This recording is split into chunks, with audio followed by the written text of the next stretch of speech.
She was the first one to go to Wall Street and take them to task for it and say, you know what, we need a 90-day moratorium, no more home foreclosures. Freeze interest rates right now for 5 years. You know, most Americans are sitting around today, they don't have health insurance, they're worried about losing their home, their children aren't getting a quality education. We're the greatest country in the world, but we've lost our competitive edge. I mean, George Bush has helped us do a lot. I remind you, under President Clinton, 22 million new jobs were created in this country. Not only were new jobs created, we had 2 years of budget surpluses and a $5.6 trillion 10-year projected surplus when he left office, which overnight became a $7 trillion debt by giving tax cuts to guys like me. That's a $12 trillion shift in the economic condition of our country. It's going to affect most of the people in this room. This debt, I'm not going to have to worry about it. You're going to have to worry about that. And they always say, oh, get tough with China. Well, you know, it's hard to get tough with China when over the last 18 months they've bought 60% of our debt. We need them to buy our debt. That's the position that George Bush has put us in with these gigantic budget deficits. We have a $3 trillion, he just announced last week, $3 trillion budget, $400 billion deficit for this year. Well, you know what? China has to keep buying our debt. And if the second these countries stop buying our debt, these foreign governments, unfortunately, are becoming the bankers of the United States of America. He has put us in a very vulnerable position. I don't blame China for buying our debt. I blame George Bush, the reckless spending, the tax cuts to the top 1% that has created these gigantic budget deficits. And that's what we got to fix. But we did this in 1992 when Bill Clinton came in. We had record deficits, and we were heading into a very tough recession. 8 years it got fixed. We created record number of jobs. Things were great. We can do it again, but you need leadership. What would your response be to a voter who has some reservations about another Clinton in the White House? Yeah, and I hear that a lot. And I get the argument Bush-Clinton, but you know, I just say, please don't compare the Clintons to the Bushes. I mean, let's just take George 1's record and George 2's record, and it took Clinton to pay off Bush 1, and it's going to take another Clinton to do it. And I like the idea of change. I think it's great. I'm just saying we are in a very vulnerable position in our nation for all the things I've just talked about with you here, especially the debt and foreign governments buying our debt.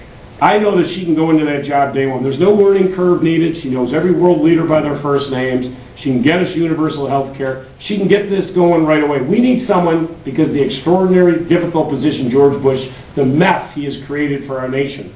Worst we've seen in a long time. She can fix it, and she can fix it quickly. I also happen, to be honest with you, like the idea that we have our first woman president of the United States. We haven't been able to do it in nearly 300 years. We can do it in other countries around the world. They're not going to elect Hillary because she's a woman. They're going to elect her because she's strong, she's tough, she's experienced.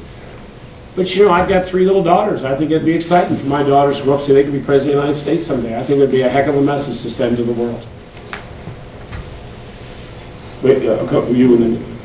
What senators, I heard you mention fair trade, what Senator Clinton's stance on NAFTA? Would she work to renegotiate it, or? Yeah, she had said that, yeah. She did not like how NAFTA ended up playing out at the end of the day, and she'd be very tough on the trade agreements, yeah. She said that. Yes, as far as either Barack or Hillary goes, let's go with Hillary for a second. Well, it's a good subdivision. Assuming that the Senate and House continue to look the way they do, as far as the 2008 elections don't change too much, we can assume that the Democrats stay in the majority, which is expected. Yeah. Could Hillary Clinton, working with a light Congress, pass the health cap? Or anything else that... Yeah, let me say first, I think what you're going to probably see in the House and the Senate, if I were betting my mortgage today, I would bet we'd probably net 4 new United States senators. I think Virginia, New Hampshire, Colorado, New Mexico look very good for us. But you know, we got places like Maine, Oregon, we got other shots. The only one we're ahead in is Mary Landrieu in Louisiana, but she's up. I think she's got 57, 58% approval. That's the one that they say that they have a shot at, but I don't see it.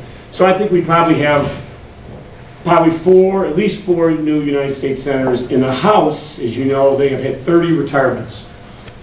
That's the highest level they've had retirements in like 78 years. There's twice as many seats in play in 08 as there were in 06. So unless barring something catastrophic happens, which always could, you know, another attack here in this country, who knows? I mean, you don't know how all this plays out. We should pick up seats in the House and the Senate. A good amount, or?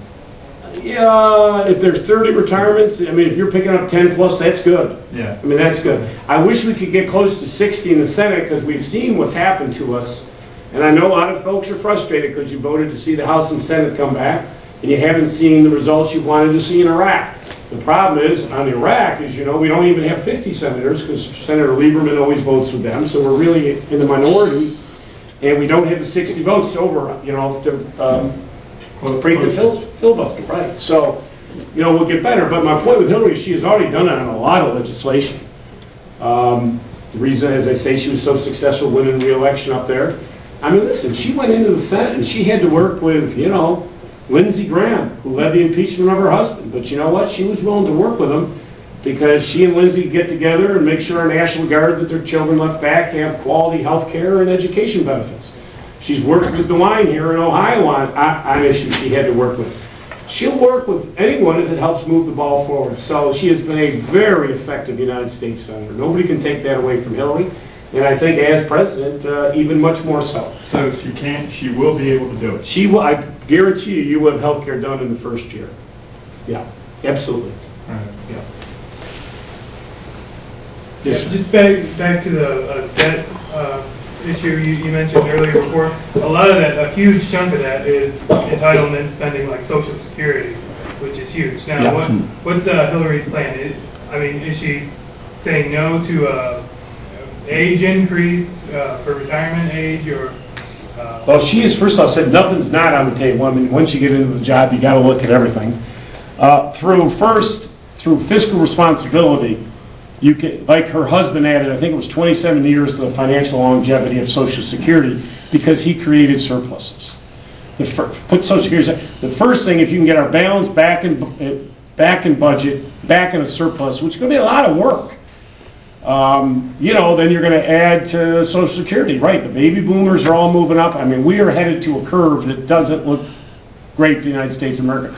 And when you talk about all these issues on the war and the war spending, just remember that Bush has spent, you know, everybody laughed at Al Gore. Remember in 2000, the lockbox? Everybody laughed at Al Gore. He was right. They have taken 100% of the Social Security surplus and they have spent it. It's gone. They've spent it. It should have been put in a lockbox, or call it whatever you want to do it. She would not touch the Social Security surplus. So you're going to have to go back with the government, cut out a lot of the fat. You're going to have to trim down. As I say, you're going to recover a lot of money by eliminating the Bush tax cut to the top ones, for that brings trillions of dollars back into the budget.